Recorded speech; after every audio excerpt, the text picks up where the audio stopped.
आज हम एक्सरसाइज 5.3 का पार्ट 3 वीडियो लेकर आपके सामने आए हैं। तो इस वीडियो में आपको एक्सरसाइज 5.3 के क्वेश्चन नंबर 3 का 7 से हम बताएंगे। इसके पहले 5.3 का 2 वीडियो पीछे बना चुके हैं, जिसको आप देख सकते हैं पीछे का वीडियो में जाकर। तो आज हम चलेंगे क्वेश्चन नंबर 3 के 7 से। ये जो पार्ट 3 वीडियो है ये आपको एक न्यू बोर्ड पर देखने को मिल रहा है। पहले का जो बोर्ड था वो थोड़ा छोटा पड़ रहा था, इसलिए हमने एक नया बोर्ड मंगाया है 3x4 का, और इसी बोर्ड पर हम आप लोग को 5.3 बताएंगे। और यह बोर्ड है जो मैग्नेटिक बोर्ड है, इस पर हम कोई पेपर को भी चिपका सकते हैं। जैसा कि आप लोग देख पा रहे हैं कि ये आपको जो दिख रहा है ये वाला, ये एक मैग्नेट है जिसको बोर्ड पर कहीं भी चिपकाया जा सकता है। तो इसी मैग्नेट के सहारे हम कोई भी पेपर को चिपकाकर आपको उस पर बता सकते हैं। तो इसलिए हमने मैग्नेट बोर्ड को मंगाया है। तो आज हम 5.3 के क्वेश्चन नंबर 3 के 7 से बताएंगे। चलिए देखते हैं इसको कैसे हल करते हैं। क्वेश्चन आपके सामने स्क्रीन पर दिख रहा है। क्वेश्चन में बोल रखा है कि ए का मान 8 है, एन का मान 62 है, एस एन का मान 210 है। तो एन और डी का मान ज्ञात करना है। जैसा कि हम जानते हैं कि एस एन का जो छोटा सूत्र होता है उसमें ए की आवश्यकता होता है, ए एन की आवश्यकता होता है और एन की आवश्यकता होता है। तो हमको ए दे दिया, ए एन दे दिया और एन के जगह एस एन का मान दे दिया, तो इससे हम एन का मान ज्ञात कर सकते हैं। तो एस एन का छोटा सूत्र लगाते हैं, n/2 ए प्लस एल, एल बोलिए या ए एन बोलिए, बात बराबर है। तो एस एन का मान दे रखा 210, एन का मान नहीं दिया है, ए का मान 8 है और एल का जगह ए एन के मान रखेंगे, चूँकि ए एन को ही एल कहा जाता है। तो 62 रखिए। अब इसको हल करते हैं। तो 62 और 8 हो जाएगा 70, जिसको आप इसको काट सकते हैं 35 बार में, और ये 35 से इसको आप काट सकते हैं। तो 35 तिया 75 से होता है, तो 6 बार में हो जाएगा 210। तो यहाँ पर आप जैसा कि देख पा रहे हैं कि एन का मान 6 आ चुका है। तो एन का मान हम 6 निकाल लिए। अब पूछा डी का मान निकालिए। तो डी का मान हम ए एन के सूत्र से ज्ञात कर सकते हैं, या एस एन का 12 सूत्र लगाइए, उससे भी डी का मान निकल जाएगा। तो हम यहाँ पर ए एन का सूत्र का प्रयोग करेंगे। तो लिखेंगे अब ए एन बराबर a plus n minus 1 into D.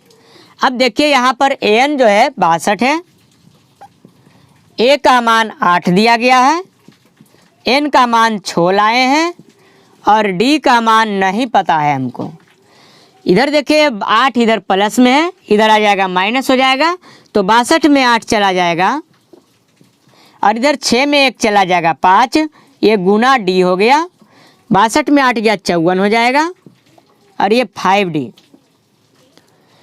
तो जैसा कि आप देख पा रहे हैं कि ये 5 इधर गुना में है, तो इधर आ जाएगा भाग में हो जाएगा। तो जो डी का मान होगा ये 54/5 हो जाएगा। डी का मान चाहिए दशमलव में ले लीजिए, यह आप पूर्णांक में भी ले सकते हैं। तो अगर पूर्णांक में इसको हम बदलेंगे तो 5 दहें के 50 होता है, तो 10.4/5। अगर इसको हम दशमलव में बदलेंगे तो इसको क्या करिए, जब दशमलव में बदलेंगे तो 5 से भाग दे सकते हैं, 1 बार में लग जाएगा आपको। 4 देंगे 0 बार में लगेगा, यहाँ 0 देंगे तो यहाँ दशमलव देंगे। 5 को 8 बार में 40 हो जाएगा। तो जैसा कि आप देख पा रहे हैं कि इसका डी का मान जो हो गया 10.8 हो गया। अब क्या करते हैं, बॉक्स बना लेते हैं और बॉक्स बनाने के बाद इसमें उत्तर लिख देते हैं। तो इसलिए हमको जो एन का मान आया वो 6 आया, और जो डी का मान हमको आया है वो आ गया, या तो 10.8 लिखिए या 10.4/5 लिखिए। तो आप इसको अच्छी तरीके से उतार सकते हैं। बाकी हम नेक्स्ट क्वेश्चन नंबर 3 के 8 पे चलते हैं। जैसा कि आप लोग देख पा रहे हैं कि हमने क्वेश्चन नंबर 3 का 8 क्वेश्चन जो है उसको लिख दिए हैं बोर्ड पर, जिसको आप अपने स्क्रीन पर देख सकते हैं। इस क्वेश्चन में बोल रखा है कि एन का मान 4 है, डी का मान 2 है, एस एन का मान -14 है, तो एन और ए को ज्ञात करना है। तो यहाँ पर आप देख पा रहे हैं कि एन का मान दिया है, डी का मान दिया है, तो हम सबसे पहले एन का सूत्र लगाएंगे। तो एन का सूत्र लगाते हैं तो इसका सूत्र होता है ए प्लस एन माइनस 1 इंटू में डी।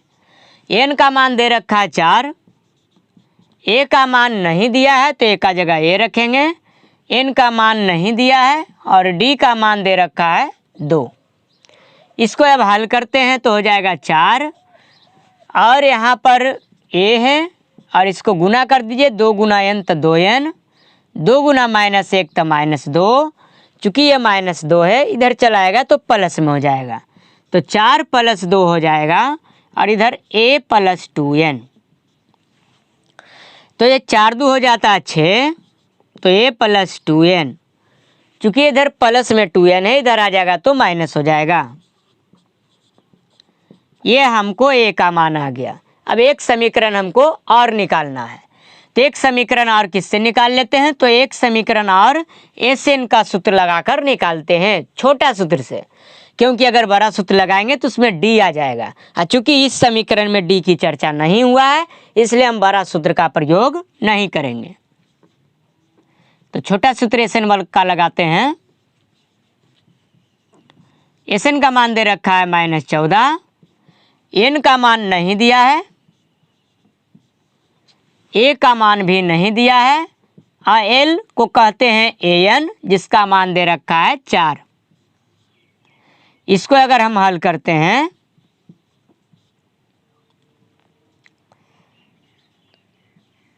ए का मान जो यहाँ दिया गया है उसको अगर रखते हैं, ए का मान दिया 6 - 2n, तो यहाँ रख दीजिए 6 - 2n।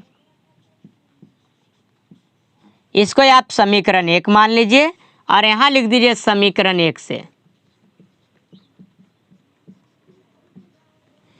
अब देखिए इसको हम हल करते हैं। ये 6 और ये 4 दोनों प्लस में है तो 10 हो जाएगा। चूंकि इसमें भी 2 इसमें भी 2, कॉमन ले लीजिए 2 को, 2 कॉमन लेते हैं तो 2 से 5 बार में 10 होगा, 2 से 2 कट गया एक बार में तो एन खाली बचा यहाँ पर।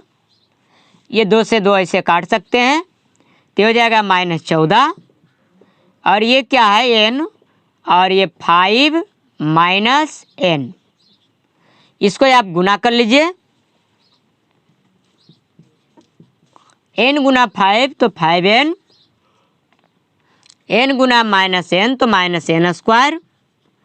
अब इसको क्या करिए, प्लस में n² को लाइए तो इधर लेके चलाइए इसको, तो हो जाएगा n²। ये प्लस में 5n इधर आएगा तो माइनस में हो जाएगा। चूँकि इधर ये -14 था तो इधर ही -14 को रहने दीजिए, इधर कुछ नहीं बचा तो 0 हो गया। जैसा कि आपको हम गुणनखंड तोड़ने के लिए आपको बताए थे कि ये वाला जो स्क्वायर में होगा और जो अचर राशि होगा दोनों को गुना करिएगा, तो -14 गुना n² तो -14n²। अब ये 14 को इस तरह से तोड़िए कि जोड़ने घटाने पर -5 आ जाए। तो 14 को जब हम तोड़ते हैं तो 7 दूनी 14 होता है, 7 में से 2 जाएगा तो -5 भी हो जाएगा। तो यहाँ पर हम इसको तोड़ कर लिख रहे हैं n², ये माइनस में 7n लिखिए और प्लस में 2n लिखिए, तो घटने के बाद -5n आएगा और ये 14 बराबर 0। अब क्या करते हैं, इसका हल हम इधर कर रहे हैं, क्योंकि इधर जगह कम है तो इसलिए इसको हल हम इधर कर देते हैं।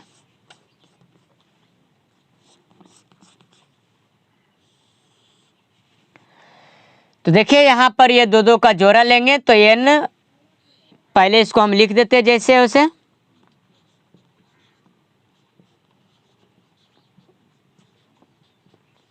अब यहाँ पर n कॉमन ले लीजिए, यहाँ पर 2 कॉमन ले लीजिए। देखिए n-7 यहाँ भी, n-7 यहाँ भी, n-7 को कॉमन लीजिए तो बचेगा n यहाँ पर और ये +2।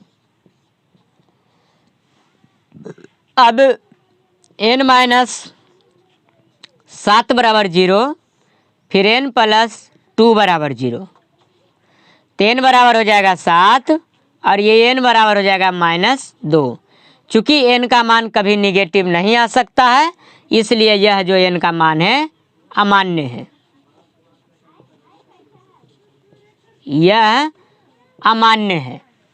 अब देखिए यहाँ पर पूछ रहा था कि a का मान निकालिए, तो a का मान भी हम निकाल देते हैं। तो कहाँ निकालते हैं, तो इस साइड में हम निकाल देते हैं।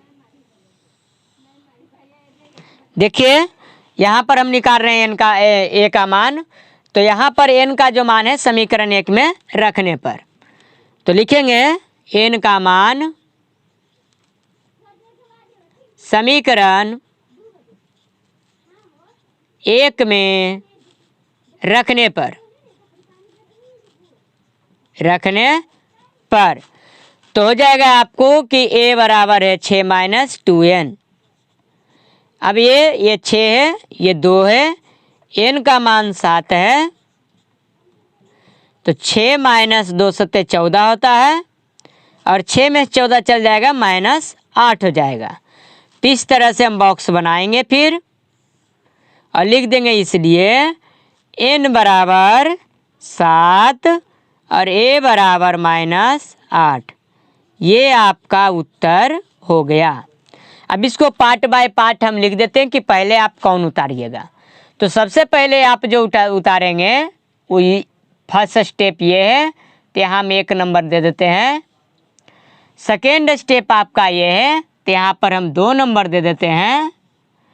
थर्ड स्टेप आपका ये वाला है, तो यहाँ पर हम आपको 3 नंबर दे देते हैं। और ये आपका फोर्थ स्टेप है, तो यहाँ पर हम आपको 4 नंबर दे देते हैं। तो जैसा कि आप देख पा रहे हैं कि हम स्टेप बाय स्टेप लिख दिए हैं। तो यहाँ सबसे पहले इसको उतारना है, फिर आप ये इसको उतारिएगा, उसके बाद आप इसको उतारिएगा और तब जाकर लास्ट में इसको उतारिएगा। तो इस तरह से हम इस क्वेश्चन को हल कर दिए हैं और इसको आप अच्छी तरह से वीडियो को पॉज कर उतार लीजिएगा। तो हम अब चलते हैं इसके नेक्स्ट क्वेश्चन। देख पा रहे हैं कि नेक्स्ट क्वेश्चन आपके सामने बोर्ड पर दिख रहा है। ये क्वेश्चन में आपको बोल रखा है कि a का मान 3 है, n का मान 8 है, s का मान 192 है, तो d का मान ज्ञात करना है। आप देख रहे हैं कि a दिया है, n दिया है, s दिया है, d पूछा है, तो बड़ा सूत्र का प्रयोग करिए, क्योंकि छोटा सूत्र में d की चर्चा नहीं होता है।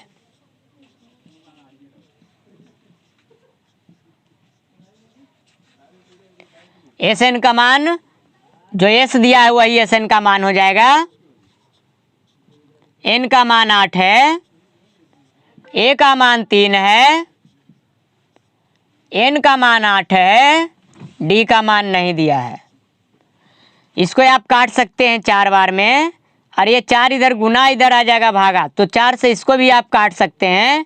4 × 16, 4 × 8 = 32, इधर 48 मतलब 48 हो गया। और ये 2 × 3 = 6 और ये 8 में से 1 गया 7 और ये गुना d। चूँकि इधर 6 प्लस में है, इधर आ जाएगा तो माइनस हो जाएगा।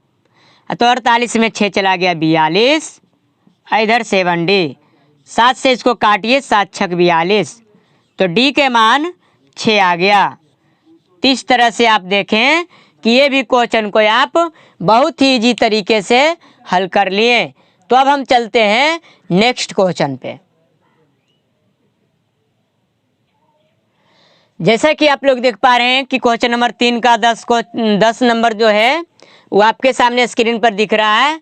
इसमें दिया गया है कि l का मान 28 मतलब 28 है, s का मान 144 है और कुल इसमें 9 पद है, तो a का मान ज्ञात करना है। तो छोटा सूत्र का यहाँ प्रयोग करेंगे, क्योंकि यहाँ पर d का मान हमको नहीं दिया है। तो Sn बराबर होता है n/2 और a + l। चूंकि Sn का मान यहाँ पर 144 दिया है, तो 144 रखेंगे Sn के जगह। n का मान यहाँ इसमें 9 पद है तो n के जगह 9 रखेंगे। a का जगह नहीं कुछ दिया है, l का मान 28 दिया है। इसको आप काट सकते हैं, 9 से काट देते हैं इसको, 16 44 से होता है, 16 बार कट गया।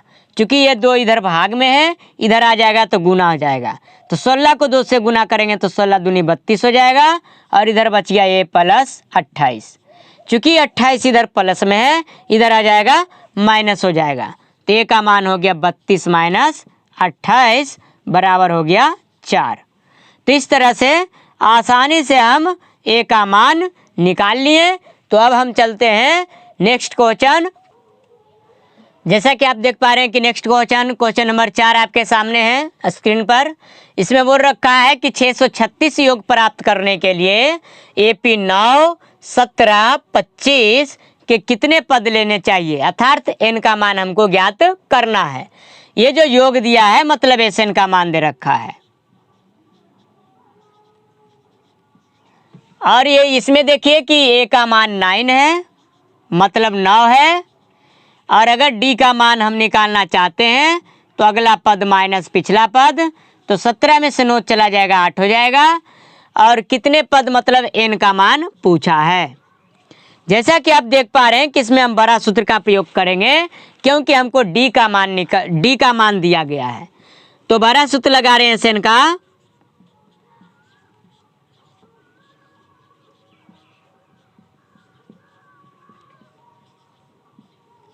यहाँ पर आप देख पा रहे हैं कि SN का मान 636 है, तो SN के जगह हम 636 रख देंगे। n का मान नहीं दिया गया है, a का मान हमको 9 दिया है, n का मान नहीं है, और d का मान हमको दे रखा है 8। तो यहाँ पर आप देख पा रहे हैं, इसको हम हल कर रहे हैं। 9 दूनी 18 होता है, 8 से इसमें गुना करिए तो 8n, 8 गुना -1 तो -8,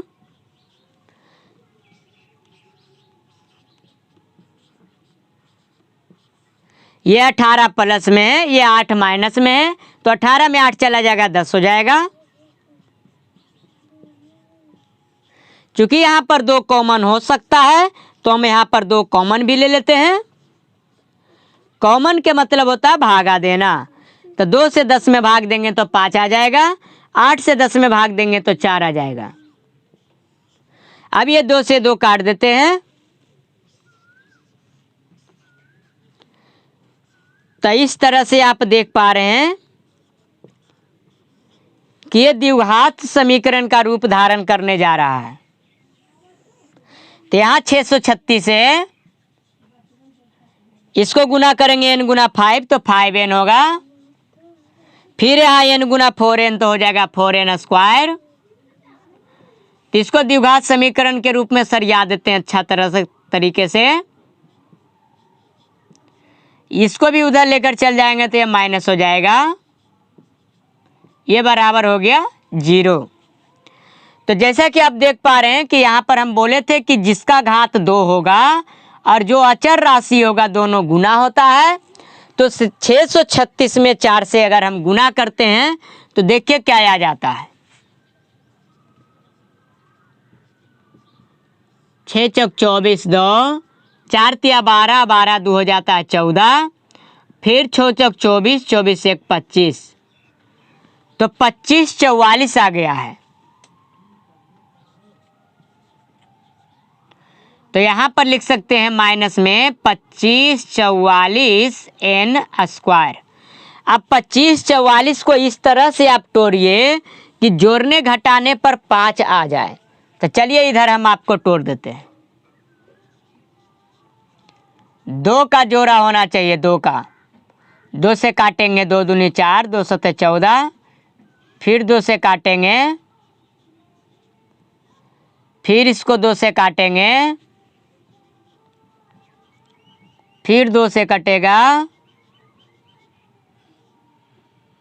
3 से कटेगा, अब ये नहीं कटेगा।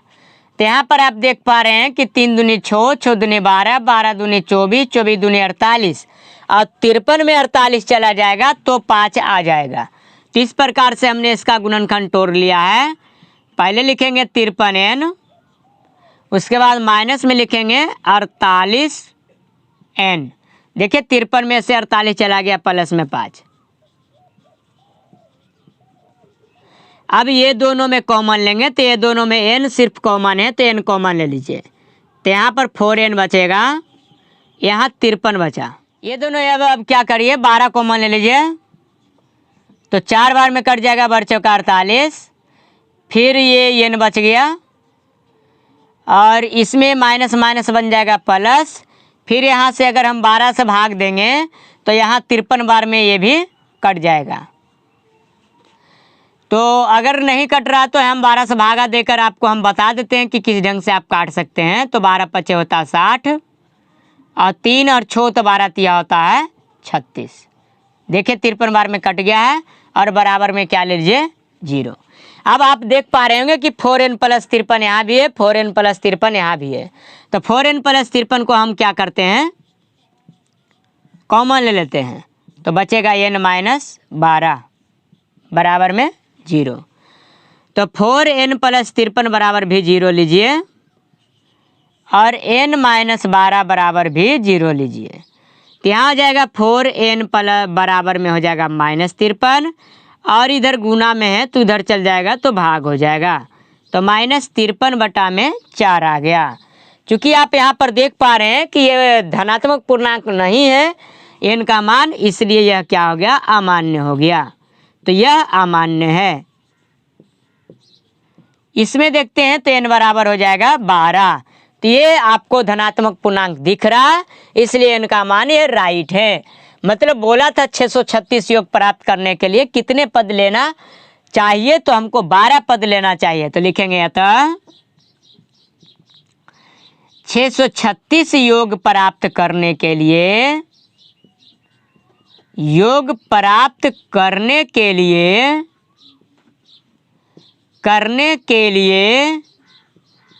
इस एपी का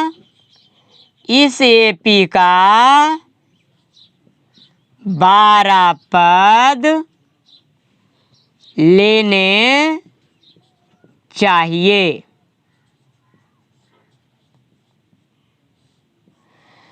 तो इस ढंग से आप देख पा रहे हैं कि ये भी क्वेश्चन आपको क्वेश्चन नंबर 4 भी खत्म हो गया। तो अब हम चलते हैं नेक्स्ट क्वेश्चन 5 पे। देखिए क्वेश्चन नंबर 5 में क्या बोलता है, किसी एपी का प्रथम पद 5 है, मतलब ए का मान दे रखा है 5, अंतिम पद 45 है, मतलब एल का मान दे रखा 45, योग 400 है, मतलब एसएन का मान दे रखा है 400। तो बोला पदों की संख्या, मतलब एन का मान पूछा है और सारबंतर मतलब डी का मान पूछा है। तो हम यहाँ पर क्या करेंगे, छोटा सूत्र जब हम लगाएंगे तो छोटा सूत्र से हमको एन का मान आ जाएगा। तो सबसे पहले छोटा सूत्र का प्रयोग करिए, n बटा 2 और a plus L. S N का मान दे रखा है 400, n का मान नहीं पता है और a का मान 5 है, l का मान 45 है। तो ये 400 है, ये n बटा 2 और 45 और 5 हो जाएगा 50। इसको जब हम काटेंगे तो 25 बार में कट जाएगा। उसके बाद इसको जब 25 से काटेंगे तो एक बार में 25, फिर बचेगा 15 और 0, तो 25 छक 150, मतलब n का मान हमको आ गया 16। उसके बाद बोला सारबंतर ज्ञात करिए, तो या तो an का सूत्र लगा दीजिए या तो sn का बड़ा वाला। तो हम an का सूत्र ही लगा देते हैं। तो n बराबर होता है a plus n minus 1 into D. तो n का मान दे रखा है, मतलब l का मान दे रखा है 45, a का मान हमको दे रखा है 5, n का मान हम निकाल चुके हैं 16 और d का मान नहीं पता है। तो ये 45 में से ये 5 घट जाएगा क्योंकि इधर 5 प्लस में है, इधर आ जाएगा तो माइनस हो जाएगा। तो 45 में 5 चला गया 40, ये 16 में से 1 चला जाएगा 15 डी। चूँकि इधर 15 गुना में है, इधर आ जाएगा भाग में हो जाएगा। तो डी के मान हो जाएगा 40/15। इसको काटेंगे तो 5 से कटेगा 8 बार में, 5 से कटेगा 3 बार में, मतलब 8/3। तो इस तरह से हम बॉक्स बनाकर लिख सकते हैं कि इसलिए n बराबर 16 और d बराबर 8/3। तो यही क्वेश्चन नंबर 5 का उत्तर हो गया। क्वेश्चन नंबर 6 आपके सामने स्क्रीन पर दिख रहा है। इसमें बोल रहा है किसी एपी के प्रथम और अंतिम पद क्रमशः 17 और 350 है। यदि सार्वंतर 9 है तो इसमें कितने पद हैं और इनका योग क्या है, इसको आपको बताना है। मतलब प्रथम पद है 17, तो ए का मान हो गया 17। अंतिम पद है 350 मतलब 350, तो अंतिम पद मतलब एल का मान 350। यदि सार्वंतर 9 है तो सार्वंतर 9 मतलब डी का मान 9 दिया है। तो इसमें कितने पद हैं, मतलब एन का मान पूछा है। और इनका योग क्या है, मतलब एस एन का मान पूछा है। चूंकि हमको ए का मान दे दिया, अंतिम पद का मान दे दिया और डी का मान दे दिया, तो अंतिम पद का सूत्र हम लगाएंगे ए एन बराबर a plus n-1 into D. तो ए एन मतलब एल होता है, एल को हम ए एन भी बोलते हैं।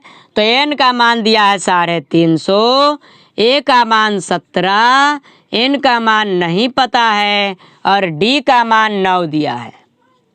ये 17 इधर प्लस में इधर आएगा तो माइनस हो जाएगा, इधर n-1 और इंटू में 9 बच गया। 10 में 7 गया 3, ये 4 में 1 गया 3 और ये 3 बच गया, मतलब 333। तो 9 इधर गुना में है तो ये 9 से इसको काट दीजिए, तो 9 27 होता है, 6 और 3 9 7 63। इधर हो गया 37 बराबर n-1। तो n बराबर हो जाएगा ये माइनस में 1, इधर आ जाएगा प्लस हो जाएगा। तो सजा के हम लिख दिए हैं 38। तो n का मान 38 हम निकाल लिए हैं। अब छोटा सूत्र से एस एन का मान भी निकाल लेंगे। तो n का मान हम लाए हैं 38, तो यहाँ लेते हैं 38। ए का मान दिया गया है 17 और एल का मान दिया गया है 350। तो हम इसको 2 से काटेंगे, 19 बार में कटेगा, तो ये हो जाएगा 19 और 350 में 17 जोड़ेंगे तो 367 हो जाएगा। इसको जब गुना 6973, तो इसको बॉक्स बनाएंगे फिर, और इस बॉक्स में लिख देंगे इसलिए n बराबर 38, मतलब कुल पदों की संख्या 38 है और एस एन का मान हो गया 6973। तो यही आपका उत्तर हो गया।